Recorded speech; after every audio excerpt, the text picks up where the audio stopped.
Oh yeah, you heard how many squeaks that, guys? 5 squeaks as the Florida Panthers have won now 5 in a row. 5 on the road in a row. First time in franchise history we have won a 5 or more game road trip. Gone perfect. As this was just an awesome game. Totally playoff atmosphere, I thought. Really felt like a playoff game. As the first period, just that goal, like I don't know how that went in. But it went in, just snuck under Allen's arm for the goal to put the Cats up 1-0. Pretty defensive game in this one, as St. Louis scored finally in the third period. In that second period, though, Reimer just made an unbelievable save at 12-12 to stop a one-timer. He just got a piece of it to save that one. And then McKenzie and Sevier really playing great. See, I can say his name right. Phenomenal on the penalty kill. Absolutely phenomenal. I know a lot of people don't like McKenzie. Don't think he should be the captain, but you guys have to admit, he and Sevier are one of the two main reasons. There's a third, but I'm going to get into that one a little bit later. Why the PK is so strong. Like, we're third in the NHL. We have never been that high in our franchise history. Just a lot of franchise things we're doing so far this season. So, really great to see. In that third period, just unbelievable hockey by the Florida Panthers. We had a pretty bad icing call that led to that goal. That St. Louis scored to tie it up. We were just dead tired. The St. Louis is in the zone for a good full minute. We finally got to clear it. Really questionable, honestly. The Blues player could have gone a little bit faster to get the puck. I don't think it should have been an icing call, but last they called it, and then they end up scoring on that ensuing face-off. Sucked, but hey, we stuck through it. And that last 5 minutes, and we even had a span earlier. This was unreal. Just the amount of time we spent in the offensive zone. I know the Yager, Huberdeau, Barkov line had a phenomenal, good plus minute, getting quality chances in that third. And then in the last 5 minutes, we just poured it on. And finally, with 4.6 seconds left, Trocheck gets the game-winning goal to put the Cats up for the win in a 2-1 unbelievable fashion to win. Another huge stat with this road trip. Okay? Also, that was the latest a goal has been scored to win a game in regulation in Florida Panthers history. So again, more milestones. But here's an unbelievable stat, okay? On this 5-game road trip, okay? We only trailed a minute and 33 seconds. Let that sink in, guys. Unbelievable. I have just not seen a dominance like this from this team in our history. It's just amazing, and it's just all, definitely contributes to Huberdeau coming back and Barkov. You just, people oh man, Barkov's our best player, Ekblad's our best player. I'm sorry, man, but I think there's no question Huberdeau is the star of this team, and just him being back, again, I didn't think he was going to be ready. I really didn't think he was going to be ready. But he's come back strong. So that now sits us 4 points out of first place. Who would have thought before this road trip? This was our season, and they passed it with a flying A+. And now we're only 4 points out of first place against Montreal with a game on hand as we leaped into third again. So coming home for some home cooking. Hopefully we can continue the streak. Now, I want to get into something, though, because, now that we're succeeding and stuff like that, there are a few people rubbing in the faces of, the people that have bashed Rowe and, have been upset with all the changes and stuff like that. Now you got the people on the other side now bashing these people, rubbing in the face, ha ha, see, dude, everything's good. It's stop. Okay, stop. Okay?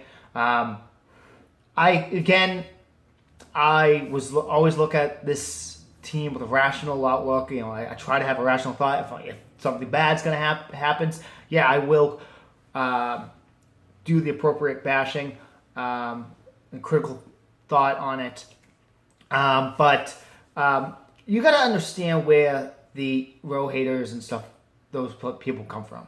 Okay, now after our most successful season in franchise history, okay, the team, what that size says was disassembled. Okay, was torn apart, and I think with a lot of lifelong fans and especially like South Florida fans, they've seen this happen. They've seen, like, after a team does well, they get ripped apart. Marlins twice. This team in our franchise histories, we've had our team dismantled, just taken apart too many times. After we finally got the pieces together, and I think that's what was turning in a lot of fans' heads. Like, they see, like, great, we're gonna go revert to the old ways. This can't be happening. Like, we're finally good. Let's keep the pieces together. You had the fan favorites of Gabranson and Kulikov. And I want to dig into that a little bit right now before I go on. And honestly, guys, yeah, they were fan favorites. But you have to admit, we are better. And like I was saying at the PK, that's down to defense. And the guys we picked up are being initiated greatly on the penalty kill. They're doing a phenomenal job. And the offense from the defensemen is higher than it's been in years for this franchise. Have they made some boneheaded mistakes? Demers has, as has Yandel, but they've got more points. They've definitely been a great addition. I think those were great moves on the Cats, and they're blossoming off. Again, it is always tough seeing fan favorites leave. I'll admit that.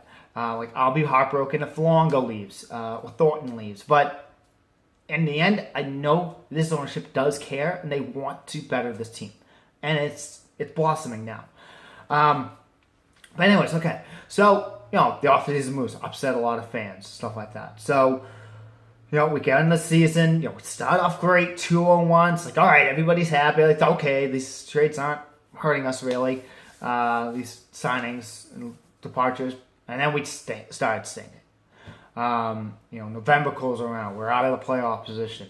Rengelot gets fired. A coach that a lot of Panthers fans loved. And that just worried people. And then they got Rowe in. And again, a lot of people thought Rowe destroyed this team. Dismantled this team. So that upset those fans even more. So anytime Rowe lost or, couldn't get his players to work together, have the chemistry, those fans dug it and say, hey, see, Rowe sucks.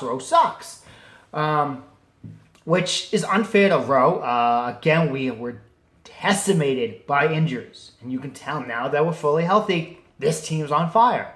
Is playing like the team we expected them to play as. So a lot of people dug Rowe and some went overboard, saying he should die and players should die, and over that's overboard. You can't do that. Like, okay, you can have an opinion about Rowe. We can have a constructive conversation about it, but if you're going to constantly bash him, again, I'm not a fan of Rowe either. I'll admit I have had my doubts about him. Again, but we have the skill on this team, and the skills, helping win the games now that we're fully healthy. And I have to give Rowe credit. If we can win a playoff round, I will give Rowe credit. Okay? That's something no coach since 96 has accomplished. So if he can win a playoff round, I will definitely be on Rowe's side. That's me. But again, we got to work together, guys. We're family. I'll admit I'm guilty. I sent out a tweet on Sunday bashing a new Panthers fan, and I shouldn't have done that. I want us to always work together, and I do apologize for that tweet. But, it's been a tough season, guys. It really has been a terminal season for us. But things are finally picking up. Let's all get along. Let's love this team. I know some of us are not gonna agree on some things, but don't rub it in the faces of the anti-row people. Okay. All right. Let's all be happy. Let's be happy together. Let's not shove it in everybody's faces. Okay. We're family. Now let's go Panthers, and let's now aim for that division win. Let me know what you guys think below. Give it a big thumbs up if you like the video. Comment, share, and as always, hit that subscribe button. Thanks for watching, guys, and I will see you guys after the Oilers game.